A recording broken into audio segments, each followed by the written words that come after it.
out, I'm getting it in, yeah. No time for no loss, I'm paying the cost, I'm in it to win, yeah. Refuse, mine, it can't be diffused. If you ain't thinking the same, then we playing by different rules.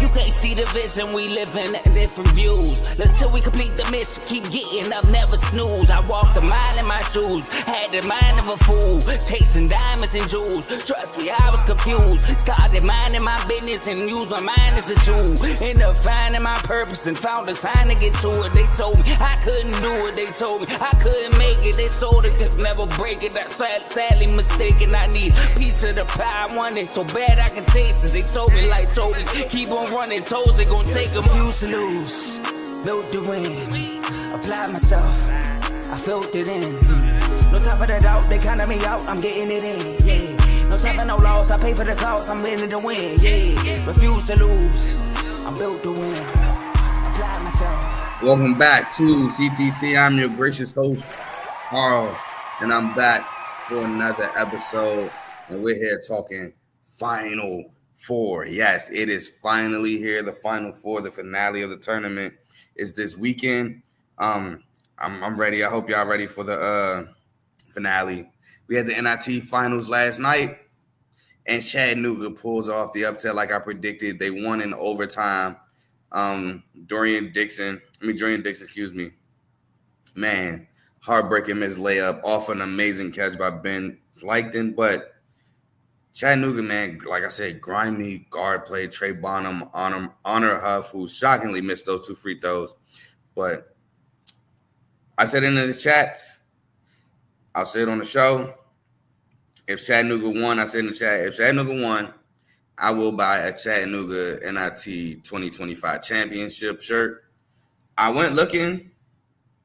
I didn't see any. I'll keep looking. I'm not going to renege. I'm going to try to find it. But, yeah. But before I talk about the Final Four, let's get into the shows that the network has to offer, because this is a network. We have the main show featuring Joe, Tomo, and Dave. I was live on it today. They're normally live Tuesday and Friday, 7 to 8:30-ish. Unfazed, they did not have a show this week, but they're normally every Tuesday, 9 o'clock Eastern, 8 o'clock Central. Check out their new reel. They discuss women's Final Four. They picked against my South Carolina Lady Gamecocks. I ain't gonna lie. So we'll see about that Sunday. South Carolina and UConn will face off in the championship game. We have FFC Fantasy Football with Coach Coombs. Hey man, Coach got a top 20 quarterback list out. We had some things to say about it. You want to see what the list looks like? Check it out. FFC. We have RBO Road Ballers Only featuring Vaughn. My Pistons. I gotta go crazy for this. My Pistons are in the playoffs. I repeat, my Pistons are in the playoffs. Man, I'm so excited. I'm so happy for my boys, man. It's been 6 long years. It's been since Blake Griffin literally ended his back carrying us to the playoffs, and we got swept by Milwaukee. I was working a completely different job, man. I wasn't living by myself. I was living with my mother at the time. She wasn't even in the state she living in now. So a lot has changed since the Pistons last made the playoffs. So shout out JB Biggerstaff, shout out K, Jalen Duran, and the whole Pistons organization. We are going to the playoffs. We have In the Red Corner featuring Ty, Ricky, and Tomo boxing episode every other Sunday. So make sure y'all check them out around 7 o'clock. And last but certainly not least, we have Dave's Doghouse. Oh, excuse me. We have 2 shows. Dave's Doghouse, highlights and lowlights of sport, and BWT Baseball with Teddy. Yankees get yet another win, but hey, they come to see them Tigers on Monday. So we'll see what's up with that. But y'all make sure y'all check out everything baseball with BWT. My Tigers got the dub today too. Shout out them. But that's all the shows we have on the network. If you like what you're listening to, stick with us. And please like, comment, share, subscribe to those people as well. Last but not least, before I get into it, my NIT record finishes at 22-9 for the NIT, which I'll take it. I love that record. I think last year I went 16-15, something like that. So I'll take 22-9. And my NCAA tournament record, including the round of 68, is 55-9. Without the round of 68, it is 53-7. And I'll take that after last year going 38-26. So I definitely will take that. But let's get into these games. In the first game, we have Florida versus Auburn. Now, Florida, They come into this game red hot, winning the SEC tournament, obviously winning games to get to this position here. One of their best seasons since Billy Donovan has left. So shout out Coach Golden. Absolutely great season. And they're led by none other than Mark Clayton, who's had an extraordinary year, first team All-American. He's averaging 18.1 points per game, 3.6 rebounds, 4.2 assists, and 1.2 steals.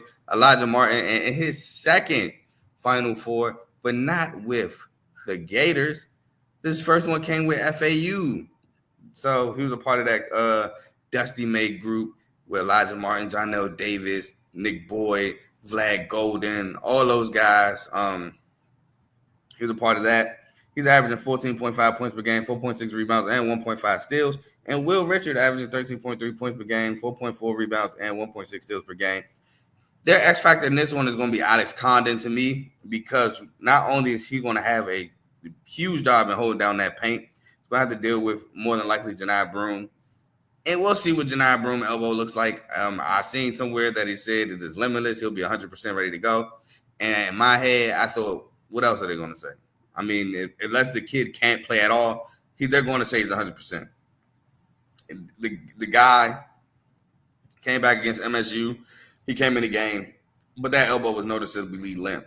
And he tried his best for his guys. He gave him all he could, but at the end of the day, they had to sit him down.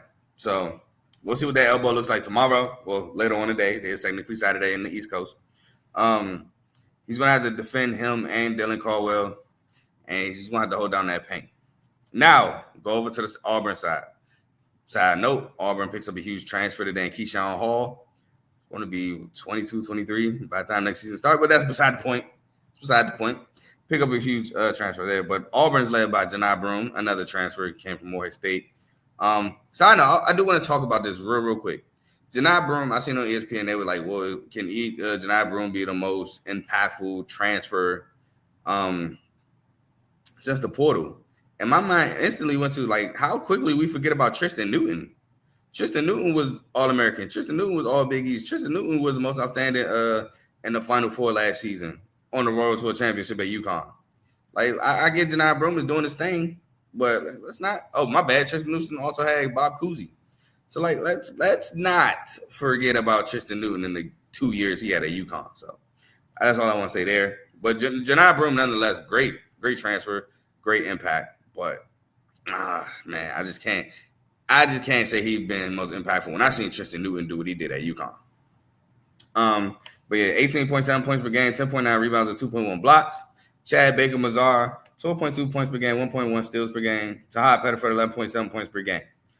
Their X factor to me, though, Auburn is going to be Denver Jones. Denver Jones, the transfer from FIU, is going to have to score, because one thing with Florida is they can score, but they can also defend very well.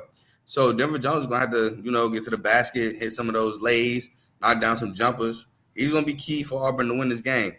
Ultimately, though, I did go Florida.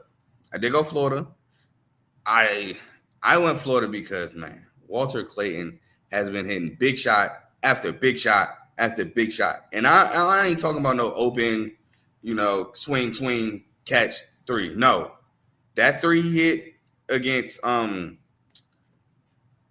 Texas Tech, where they got the rebound, he runs out, turn around, three instead of taking the two to tie. You gotta have some cojones to take that and make that. He hit a couple pull-up and transition threes against UConn late game to propel them over UConn. Mark Clayton has just been extraordinary for Florida, and I don't see that stopping anytime soon. Plus, man, this is SEC on SEC in Florida.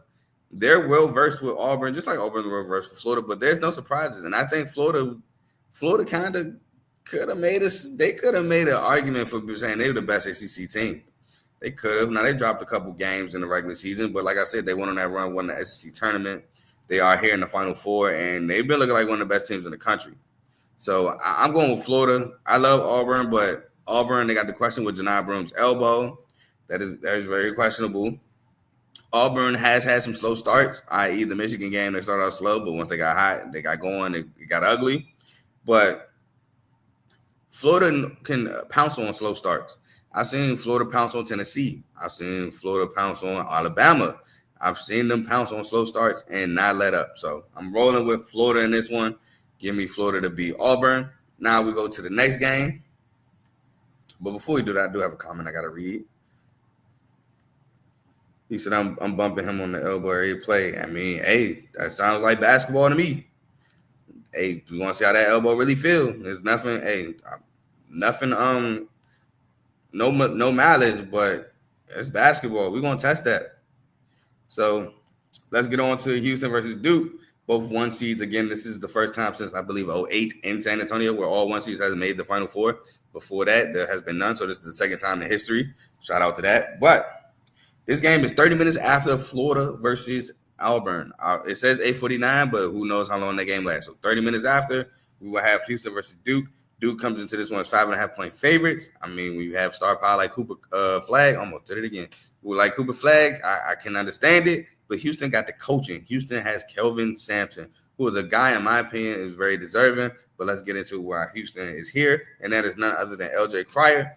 L.J. Cryer is averaging 15.4 points per game. Juwan Roberts averaging 10.7 points per game, 6.3 rebounds, and 1 steal. And Emmanuel Sharp averaging 12.7 points per game and 1.4 steals. Absolute bucket, absolute shooter.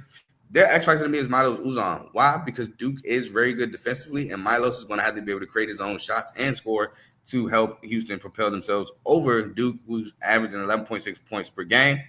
Now, Duke obviously led by Cooper Flag, who's leading them in every category with 18.8 points per game, 7.5 rebounds per game, 4.2 assists, 1.4 steals, and 1.3 blocks per game. Con Knipple averaging 14.4 points per game, 3.9 rebounds per game, and 1 steal. And Tyrese Proctor averaging 12.5 points per game. Their X factor to me, I know I get it. Houston's very good defensively. You need guys like Zion James, Isaiah Evans, Caleb Foster to step up and help scoring. But I'm going Common Moloch.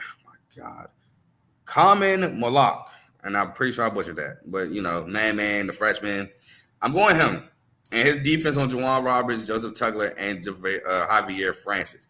He's going to have to hold down that paint as well, averaging 1.3 blocks per game. He's going to have to make it tough for these Houston guys to score. They can't allow him to get layups at the rim. Well, these Houston guys get layups at the rim. He's going to be big, and he has to stay out of foul trouble. He has to stay out of foul trouble against against Houston. Another reason why I have him as an X factor is because I don't know the health of Malik Brown. I rave about Malik Brown, his defensive prowess, his energy off the bench. I rave about him, but he's just been not healthy. He hasn't been healthy, but the times he do play, he makes instant impacts on defense. I just don't know how healthy the guy is. So he would be my X factor if it wasn't for that. So I have to go Malak and defensibility, but my winner. Going Houston, man. I'm going Houston. Why? One, this is technically a revenge game. Revenge game of last year's Sweet 16 where Jamal Shead did get hurt in that game and Juwan Roberts was tasked to leading the offense, which I thought L.J. Cryer should have did that. He was literally doing that at Baylor, but they lost. And you can tell Jamal Shead not being there on the floor really hurt them. But now the team, obviously with Jamal Shead being in the Raptors and the NBA, they're not dependent on Jamal Shead, and they've been moving right along. When I think Houston's the best team defensively, now numbers may say Duke. I'm not sure, but I think it's Houston. I do, man. I think Houston has the best defense, and I think they're very underrated scoring the ball. Now, the star power, like I said, with Cooper Flag, that you obviously have to go do. And they're going to have their hands tied dealing with Cooper Flag. But if it's one guy I trust defensively to not take him out the game, but contain a star, it is Kelvin Sampson. Kelvin Sampson is really good defensively. He's a really good coach. As you can see by the inbound play against Purdue. That wasn't something he just drew up. That is something that they practiced.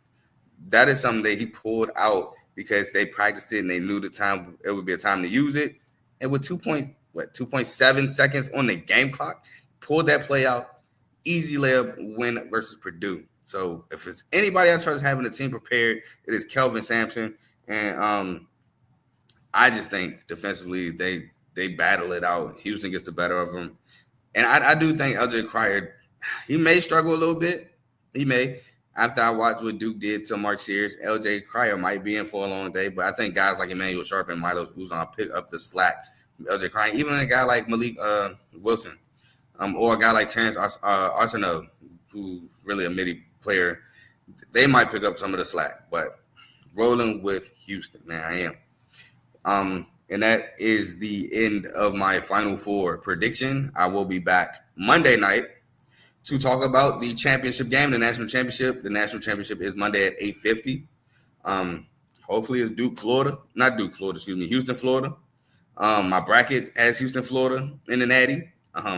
The bracket challenge is absolutely close, even though I have a 99% bracket. I hate it. Again, the winner of the bracket challenge, the R2L bracket challenge, will be on my show. We can talk your trash, do your thing. With Duke being eliminated, it will leave me, Javon, Cardo, and Joe. Houston be eliminated, it will leave everybody but me and Joe. And if Florida get eliminated, it will leave everybody but Javon. But yeah, that's all I have for y'all tonight.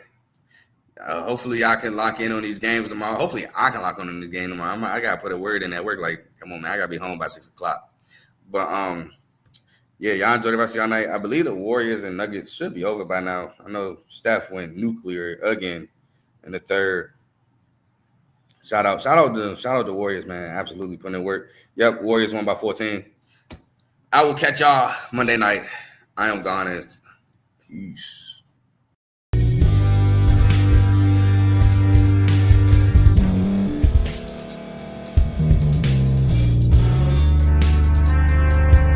Thank you for staying to the end. If you're watching this on YouTube, please like this video, subscribe, and also hit that notification button so you can be notified next time we put out a video. If you're listening on any podcast platform, subscribe and hit that notification button, y'all, so you can be notified we put out another podcast audio. And last but not least, hit that share button. No matter what you're listening to or watching it, hit that share button and send it to somebody that you know that would love to watch this episode you just listened to. So once again, thank you for staying to the end, and we'll see y'all in the next episode.